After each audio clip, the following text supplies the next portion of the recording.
Hola a todos y bienvenidos a mi canal.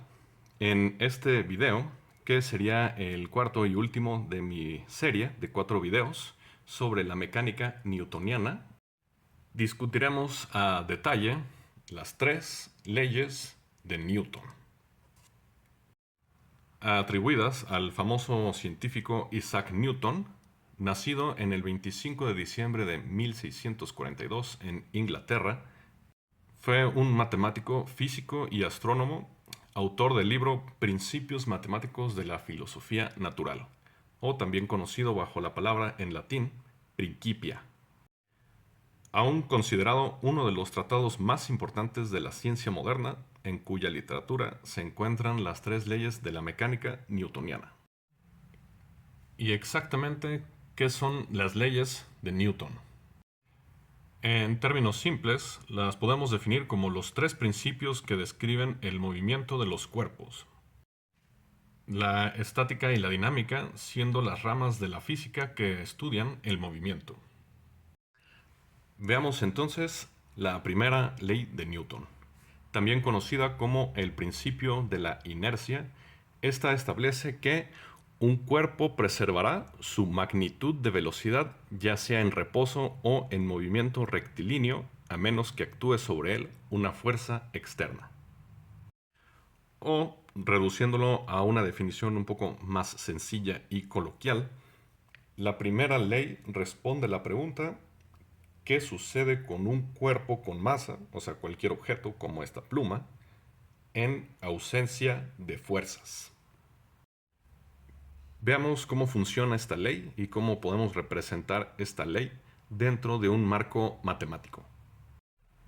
Primero, definamos en términos matemáticos qué significa la condición de ausencia de fuerzas. Pues muy sencillo.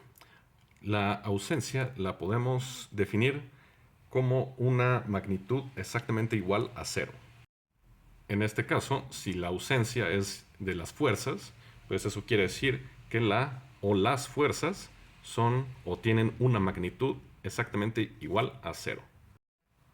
Y si hay una plena ausencia de fuerzas, por lo tanto, habrá también una plena ausencia de aceleración o cambios de velocidad sobre el tiempo. Y por lo tanto, un dado valor de velocidad de un cuerpo físico, un cuerpo con masa, no cambiará. Entonces, si vemos estos conceptos y esas condiciones en este modelo, en la total ausencia de fuerzas, o sea, esta multitud de fuerzas hipotéticas, representadas por estas letras F, si son todas igual a cero, la total magnitud de velocidad de este cuerpo, ya sea que sea cero o mayor a cero, no cambiará. Es por esto que la primera ley de Newton también se le conoce bajo el nombre de el principio de la inercia. La inercia siendo la propiedad de los cuerpos de mantener y persistir en su estado de reposo o movimiento en la ausencia de la acción de fuerzas. O sea, la propiedad de la masa de preservar su magnitud de velocidad en ausencia de fuerzas. Además, podemos utilizar nuestra fórmula de la magnitud de fuerza, que es igual a masa veces aceleración, para representar sistemas físicos en los cuales hay una ausencia de fuerza. En el primer caso, donde la masa es igual a cero, pero la aceleración es mayor a cero, este sistema hipotético es una imposibilidad física, ya que la aceleración siempre es un producto de la masa, o sea, es una variable dependiente de la masa. Si no hay masa, no hay aceleración. En el segundo caso, donde la aceleración es igual a cero y la masa es mayor que cero, este sistema físico se puede representar, por ejemplo, mediante esta multitud de cuerpos físicos, cuerpos que presentan una magnitud de masa, mas no obstante no están en contacto y por ende no están ejerciendo fuerzas uno al otro. Por ende, y en conformidad con la primera ley de Newton, las velocidades de estos cuatro cuerpos no cambian. Y finalmente, en el tercero y último caso, donde todo es igual a cero, fuerza es igual a cero, masa es igual a cero y aceleración es igual a cero, tal sistema siendo únicamente espacio vacío y completamente ausente de masa. Antes de proceder a la segunda ley, me gustaría hacer una mención más detallada de lo que se refiere la primera ley con movimiento rectilíneo. O sea, movimiento simplemente lineal o en línea recta. Pero, ¿por qué una línea recta? ¿Por qué hace esa diferenciación entre movimiento en una línea recta o en comparación con un movimiento curvilíneo o que cambia su trayectoria? Por el simple hecho que toda fuerza actúa en solo una dirección. O sea, si yo acelero, yo introduzco esta fuerza, solo actúa en esta dirección. Si yo quiero acelerar esta pluma en cualquier otra dirección, necesito agregar una segunda fuerza. Visto a través de este diagrama, si queremos que un cuerpo siga toda esta trayectoria que presenta esta multitud de direcciones, requeriremos de una multitud de fuerzas que aceleren el cuerpo en diferentes puntos para alterar su movimiento, la dirección de su movimiento y así obtener la trayectoria. La única trayectoria que requeriría de una sola fuerza para propulsar y darle una aceleración y por lo tanto una velocidad al cuerpo sería la línea recta. De ahí en adelante, una vez que se introduce esa aceleración, esa línea recta se mantendrá constante a menos que actúe sobre ella una fuerza externa, una segunda, tercera, cuarta, etc. Por último, ¿qué hay de los cuerpos que rotan sobre su centro de masa?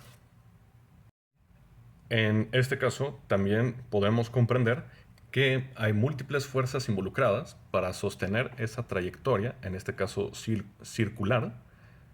Sí, porque si, por ejemplo, observamos las puntas de esta pluma, digamos los átomos que están en estas puntas, los átomos que conectan las dos puntas están ejerciendo una fuerza, mientras que este átomo, si se rompiera esta punta, saldría disparado en una sola línea recta. Pero estos átomos, el cuerpo de la pluma, está ejerciendo una fuerza para propulsar los átomos en esta dirección. Bueno, habiendo comprendido todo lo anterior, procedamos a la segunda ley de Newton, también conocida como el principio de la masa o el principio fundamental de la dinámica.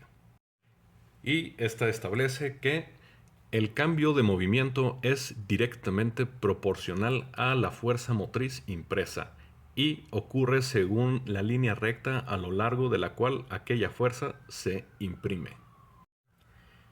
Nuevamente, en términos simples, la segunda ley responde la pregunta: ¿qué sucede con un cuerpo con masa en presencia de fuerzas?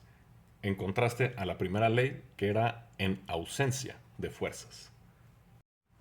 En estos hipotéticos sistemas físicos, estamos proponiendo que la o las fuerzas tienen una magnitud mayor a cero.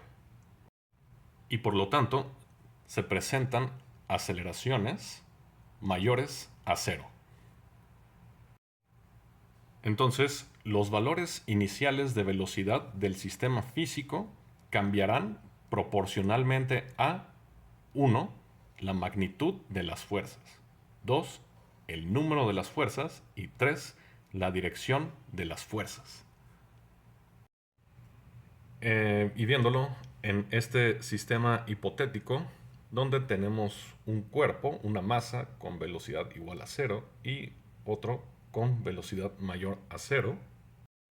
Con esta multitud de fuerzas hipotéticas, cada una mayor a cero, las magnitudes de velocidad de ambos cuerpos se verán afectadas por las aceleraciones resultantes de estas fuerzas. La magnitud final de la velocidad, ya sea para este cuerpo o para este cuerpo, nuevamente será directamente proporcional a la magnitud de las fuerzas, al número de fuerzas y la dirección específica de cada una de todas estas fuerzas. Matemáticamente hablando, si conocemos la magnitud de todas las fuerzas y su ángulo de aplicación o su ángulo de incidencia, podemos llevar a cabo algo que se conoce como una sumatoria, representada por la letra griega sigma, permitiéndonos reducir toda la multitud de fuerzas, ya sean dos o más fuerzas, en una sola. Si esto es un tema que les interesa, les invito a aprender un poco de trigonometría, ya que estos cálculos involucran un sólido entendimiento en trigonometría. Y por último, como la segunda ley de Newton también se le conoce como el principio fundamental de la dinámica, me gustaría darles una definición de lo que es el estudio y la rama de la dinámica. La dinámica siendo la rama de la física que estudia la relación entre el movimiento o velocidad de un cuerpo y las fuerzas que actúan sobre él. O sea, exactamente de todo lo que he estado hablando sobre mi descripción de la segunda ley de Newton. Las variables de la masa, la velocidad de la masa, la aceleración también de la masa y las fuerzas que se ejercen sobre la masa.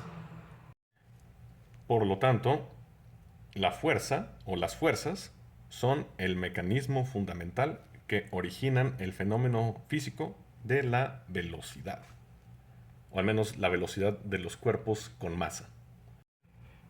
Antes de proceder a la tercera ley de Newton, me gustaría hacer mención de otra ley que tiene una amplia relevancia con las leyes de la dinámica y la inercia.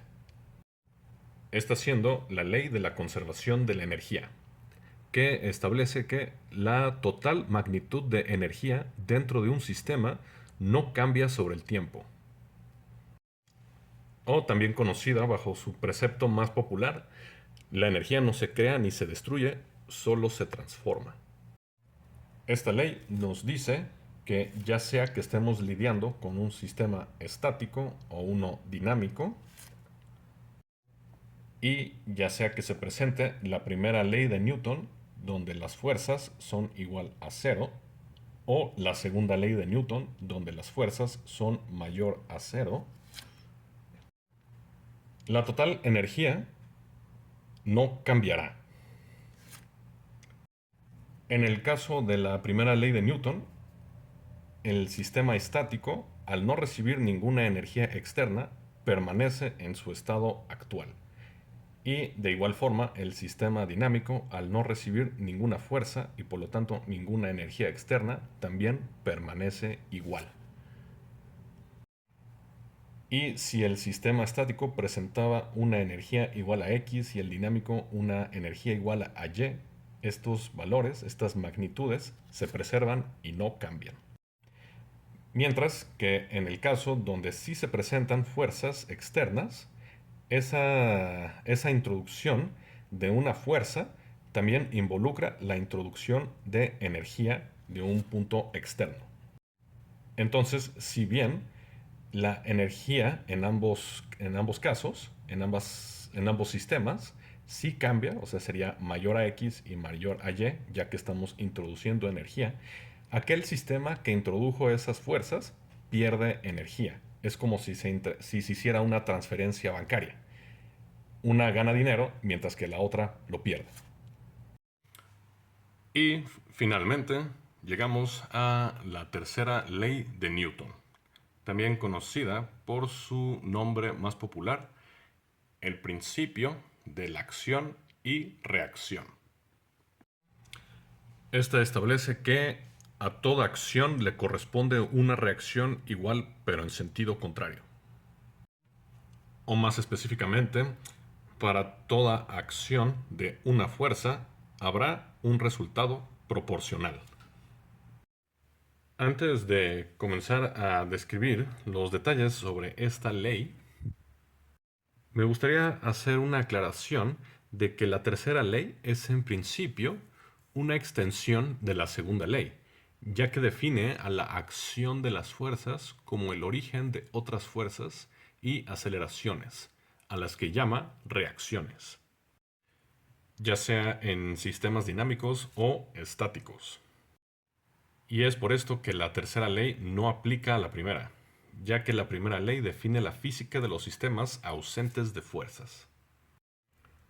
Veamos cómo funciona la tercera ley de Newton utilizando un ejemplo dinámico de la segunda ley. Por motivos de ejemplificación y simplificación, en este ejemplo no voy a hacer uso de unidades de medida. O sea, no voy a introducir 1000 gramos o 1000 kilogramos o 20 kilómetros o 20.000 newtons, simplemente magnitudes. Entonces, si una fuerza que se imprime sobre un cuerpo con una masa igual a 1000 resulta en una aceleración igual a 20, eso quiere decir que si utilizamos la fórmula de la fuerza, podemos calcular la magnitud de esta fuerza que se imprime, esta siendo igual a 20.000. La forma que esto ejemplifica la tercera ley de Newton es que la aceleración igual a 20 de un cuerpo de masa igual a 1000 por parte de una fuerza igual a 20.000 siempre es o se puede considerar una respuesta proporcional. O sea, en pocas palabras, lo que se introduce en el sistema físico es una fuerza y por lo tanto lo que sale es una aceleración. Acción, reacción. Y la reacción es proporcional a la acción dado los teoremas matemáticos que rigen este sistema físico. Y estos resultados, esta acción, esta específica acción de fuerza igual a 20.000 y esta específica reacción de aceleración igual a 20, son replicables. O sea, no importa cuántos cuerpos de masa igual a 1000 apliquemos estas condiciones, o sea, le imprimamos una fuerza igual a 20.000, la reacción de esta acción siempre será igual. Y finalmente, veamos cómo funciona la tercera ley con ejemplos estáticos de la segunda. Veamos primero el ejemplo de un cuerpo sometido a una aceleración gravitacional, ejerciendo o imprimiendo así una fuerza sobre una superficie, en este caso el suelo. A pesar de que nuestro cuerpo está siendo acelerado, este se encuentra en reposo, porque la fuerza que está ejerciendo contra el suelo se está encontrando con otra fuerza igual y opuesta proveniente del propio suelo. La primera fuerza siendo la acción, mientras que la fuerza igual y opuesta siendo la reacción. Como paréntesis, la fuerza que ejerce en este caso el suelo o las superficies se les conoce como el nombre la normal. Esto se dice que resulta en un sistema estático, ya que la masa o el cuerpo que estamos analizando no está desarrollando ningún valor de velocidad, a pesar de que sí está experimentando valores de aceleración. Y esto se debe a que las fuerzas, el conjunto de fuerzas que que se están imprimiendo sobre esta masa, la sumatoria de sus valores, de fuerza 1 y fuerza 2 en este caso, se cancelan uno a la otra. Si no existiera ninguna fuerza igual y opuesta, en este caso por parte del suelo, nada impediría que nuestro cuerpo descendiera hasta el centro de la Tierra. Y exactamente el mismo razonamiento podemos trasladar al ejemplo de una persona que se para sobre un suelo y se reclina sobre un muro. Su peso está siendo distribuido sobre dos puntos de contacto, resultando en dos fuerzas que ambas superficies cancelan con fuerzas iguales y opuestas, resultando así en un sistema estático. Acción, reacción, acción, reacción. Ok, de mi parte eso sería todo. Ojalá les haya gustado mi explicación y hayan llegado a un mejor entendimiento de las tres leyes de Newton.